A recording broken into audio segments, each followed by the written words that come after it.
What is up, guys? Welcome back. So today we are jumping into our next episode of the Monster Fight Club's Borderlands How to Paint series that we've been making.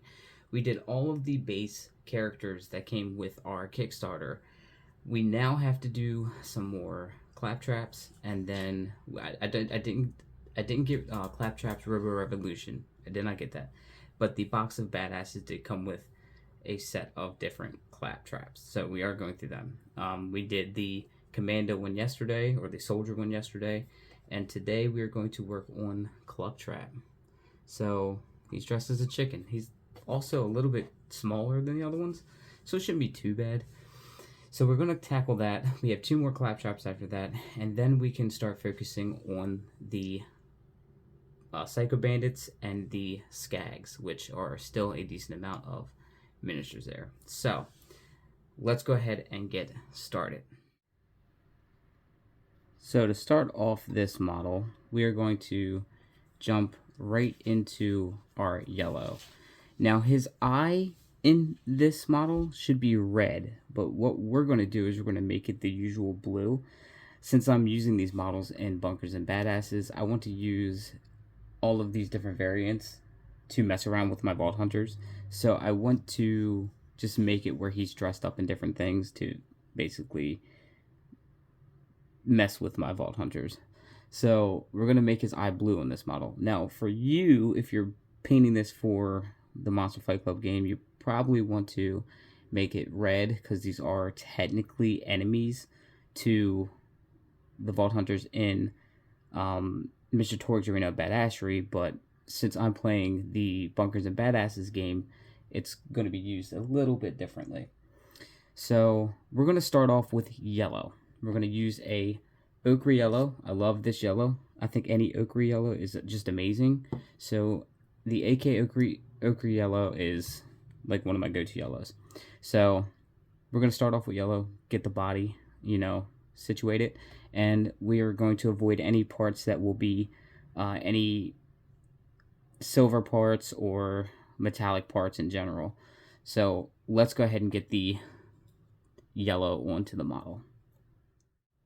Alright, so with the ochre yellow on, we are now going to move on to our grays. We're going to use a mix of Tenebrae gray and basalt gray, and we are also going to be using basalt gray. So the mix is going to go on the tire, and then higher points and metallic points are going to get basalt gray. Any metallic parts are going to be dusted with a metallic color, but we want to get these bases on first. So let's go ahead and get our grays on here, and then we can start working on the next color. Okay, so what we want to do now is we want to change up the yellow that we were using. We were using the ochre yellow. We want that beak to stand out to make it not look like it was a part of his actual being. So since it's an add-on piece to his costume, so we are going to use a volcanic yellow, so it kind of differentiates a little bit just for the beak area. And then we're going to use an off-white and put that around his body like a normal Claptrap would, with that white stripe. Now I think the best part to do is our reds, because he has a decent amount of red on this one. He has his chicken hat, his chicken tail, and his chicken chin ball sack thing. Well, the gizzard. But we have to paint all of that red. And then we can dust a metallic over the metals. I'm going to use a copper to do the strip on his arm, because that is like a copper color, or yellow. And then we're going to do a red on the arm as well, because there's like a wire that goes down to his wrist.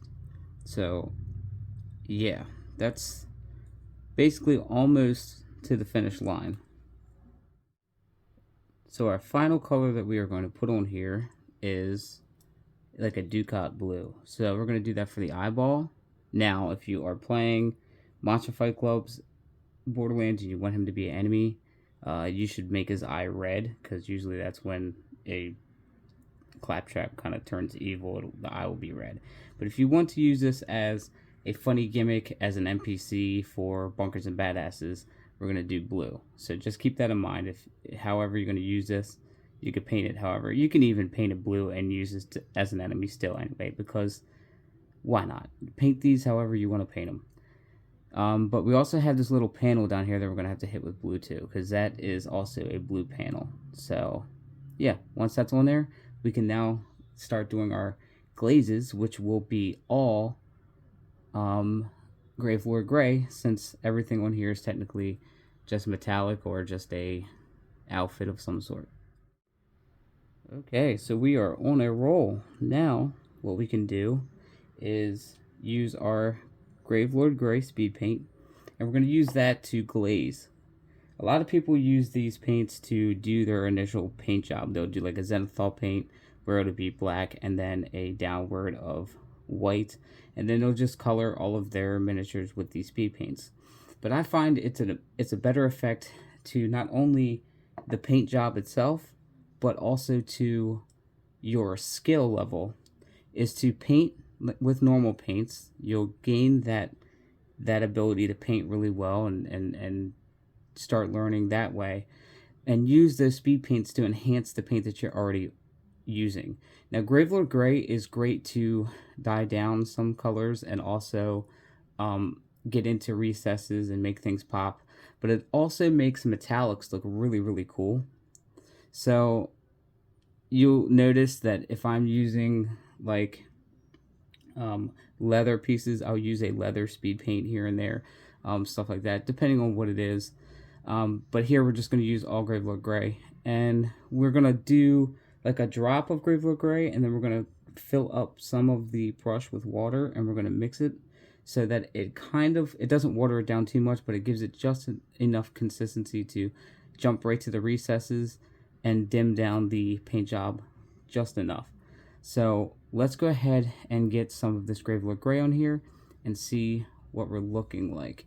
Also, while the Gravelord Gray dries, we will be painting the base with a Rhinox hide, which is a Citadel brown, and that's what we use to base our, like the color of our base before we start doing, you know, our highlights and stuff like that. Okay, so we have our Gravelord Gray on there. We have our Rhinox hide base coated onto the base, and now what we do is we're just going to let this dry a little bit more, but we're then going to hit it with highlights. So now that the Gravelord Gray kind of died down the color some, you can go back through with the same initial colors. The only thing that's going to change is our red. We're going to use a brighter red just to kind of get some pop in there for the red parts. So we're going to go back with the ochre yellow and the volcanic yellow and just kind of hit the high areas, sharp areas. That way it'll pop. The Ducat blue, we'll do a little bit of dotting here and there, and we're going to put a white speck on the eye. Metallics, we might hit a little bit, just little points there, just to pick up some points. It does look good already. And then we're going to do like a little dry brush of light earth, paint the rim black, and what we're going to do is we're going to just put Cluck-Trap on the front there, because yesterday Commando Cluck-Trap is kind of a long name to try to put on here, and it's not that it's difficult, it's just that once you sit it on the table, Commando is going to start over here and Cluck-Trap's going to stop over here. I kind of want them to look at it in the front and basically see the name. So all the Cluck-Traps I've just been putting CL4PTP on there so that they know it's a Cluck-Trap. I mean, obviously it is, you could tell obviously, but just something that I like to do. So yep, paint it black, put the name on there, and then he'll be basically done. And here's Cluck-Trap, painted up, ready to hit the tabletop. Definitely going to be a goofy thing to add to my Bunkers and Badasses, and my Vault Hunters are probably most likely not going to expect him to show up in these different outfits.